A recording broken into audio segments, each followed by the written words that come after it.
It's a criminal enterprise. Saudi Arabia giving $25 million, Qatar, all of these countries. You talk about women and women's rights. So these are people that push gays off buildings. These are people that kill women and treat women horribly, and yet you take their money. So I'd like to ask you right now, why don't you give back the money that you've taken from certain countries that treat certain groups of people so horribly? Why don't you give back the money? I think it would be a great gesture. Well, because she takes a tremendous amount of money, and you take a look at the people of Haiti. I was at a little Haiti the other day in Florida, and I want to tell you, they hate the Clintons because what's happened in Haiti with the Clinton Foundation is a disgrace. $190 million raised for Maui, folks. Let me repeat that for you. $190 million raised for the fire victims. But here's the problem. The vast majority of that never made it into the victims' hands. So we have, let's just say, 10,000 displaced people. Just say 10,000, right? What if that $190 million would have went to those 10,000 victims?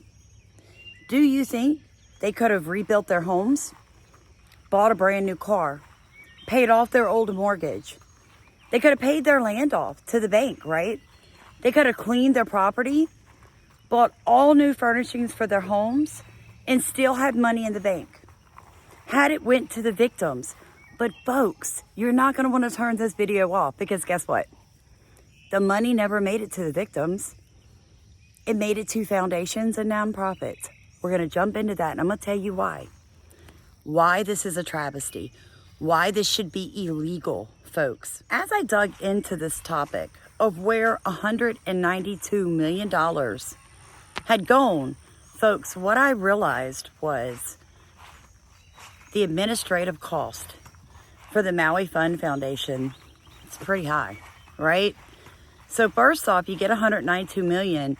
How much of that is staying in the pockets of the board and all the employees? Now moving on, what I noticed was they never sent money to individuals, right? There's a reason for that, and I'm fixing to clip in something to tell you why. What they did was disperse that money to other nonprofits and other foundations like this, the Red Cross. Seriously, the Red Cross. Then Catholic Charities. And then those nonprofits take out their administrative cost to run their organizations, and then just a little bit trickles down to individuals. I'm going to go out on a limb, folks, and say to all 72 countries and the millions of people around the world that donated to those funds, out of the $192 million, I honestly would be surprised if $10 million found its way to the victims of the fire. Now that's a shame. If that's not a crime family move, I don't know what is. Welcome back, everybody, to Starkey Farmstead. My name is Samantha. I am the co-owner and operator of a 2-acre farmstead located here in Southeast Louisiana. You might be wondering, why do I even care what happened in Maui? Well, first, if it happened there, folks, it can happen anywhere.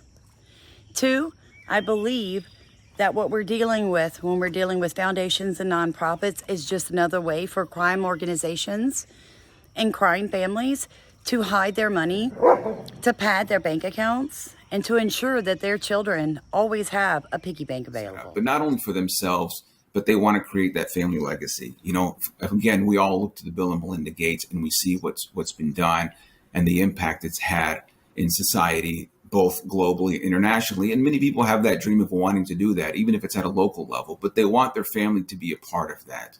So they want to get their families to be involved with it so that it'll have a lasting impact. You know, again, everyone dreams of starting their own nonprofit or working for a nonprofit. Creating that family legacy is a big thing. And so that's taxable, though. Like if they're getting a salary, they're going to get paid money that's taxable to them. But the exempt Yeah. organization can pay.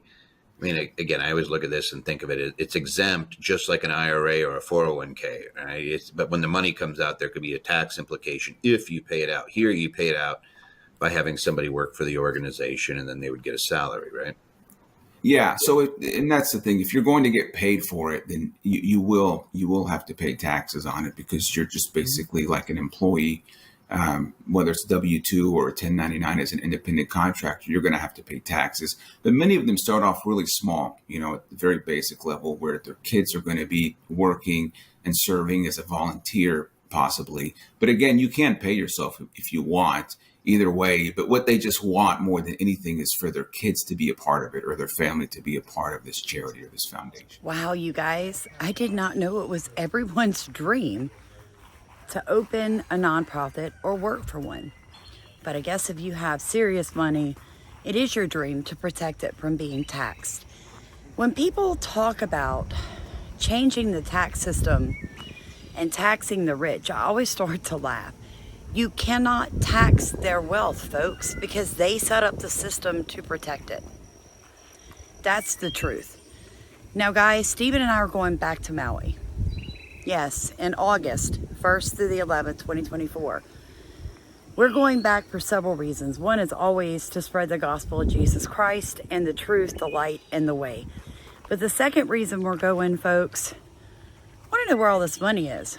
I want to talk to fire survivors and people who have housed fire survivors face to face. I want to interview them if they'll allow me to. We're going to meet the king. We're going to bring monetary funds to the fire victims themselves and to support small businesses. What I found funny was look how much money was given to $250,000, guys, to Goodwill, where people donate stuff, right? They donate stuff for free. So then Goodwill gets $250,000 of your donated funds so they can give out vouchers so people can replace furniture and clothing and that stuff. But then they also gave like $5 million to the United Way. The more I dug into this, the more frustrated I became. My simple question was, how much money, actual money, did you give the fire victims, the people who needed it? How many of their mortgages have been paid off?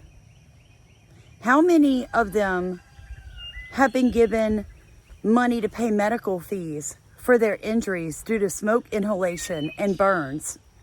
How many of them have been given permanent housing? Oh, there's plans, you guys. Look how many millions has gone back to the state for their multi-phase step to house all these displaced people. That money's not for them to go back to their properties. That's to take them away from the property, to take them away from Lahaina. Yeah. 15-minute city, anybody?